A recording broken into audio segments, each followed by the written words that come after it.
Very formative experience where things move from being kind of intellectually understood to actually understood right in the bones, where I was managing a tennis center as I began to look to becoming an executive coach. And there was a youth who'd crawled out of the woodwork. The tennis centre was in a very underprivileged part of Dublin, the city where I was. And Kevin emerged one day and turned out to be just talented and fluent and easy in his movements and a really quick learner. And he was about 13. So as things developed, he and I started coaching him tennis.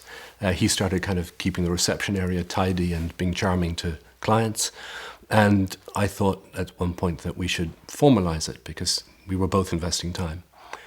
And he'd been playing tennis for about 6 weeks at this point. And I said, well, what is it you want to achieve in tennis in, say, the next year? And with wonderful naivety, he had a complete and immediate answer, which was that he would qualify for the Irish Open Juniors under 14. And not only that, that he'd win a round. And I look back and remember the effort that it had taken me to do that, and as a coach, what it took for other kids to do that. And my initial response, which fortunately I didn't vocalize, was, that's impossible. But as he spoke, I also realized, and this was a moment, that I had no right to take his dreams away. I had no right to take his goals away. So he worked hard. He came to the tennis center before school in the mornings. I coached him. He played with other kids at the tennis center who were really good. And the most amazing thing happened. He started playing tournaments, and he indeed qualified. And I remember distinctly the day when I went to the tennis center, because I couldn't actually watch him, where the Irish Nationals, the Open was taking place, and seeing his name up on the board and just thinking, that's an extraordinary thing, and what would have happened if I'd taken his goals away from him. It's very easy to do kind of what you should do or must do or think is required of you, and you start off with looking at the wrong place entirely. You start looking to your boss for a definition of your role, or for some external, validation or verification of what it is you're supposed to be doing. And it's the wrong place to start, because motivation doesn't exist somewhere else, it exists here.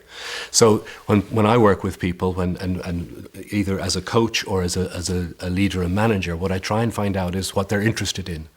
And what I also notice is, as you get into that conversation, just how fearful people are of even beginning to dream. So there's no harm in having a large dream and learning then to manage that and maybe add some realism in. But if you don't start in that place, you don't achieve very much, and you certainly don't achieve much satisfaction in the workplace. And as a leader in a business, then most of it is simply spending enough time with people so that you begin to understand what motivates different individuals. And if you can help them craft that in some way, have some expression of it in words, be it a vision or a statement of who they are as a person in business, and help them find their correct niche in your business, then that's where performance begins. And what that implies is that you generate goals for people out of what they are truly inspired by, rather than what they think they should do. And the energy that comes out of inspiration is much, much different from the energy that comes from should.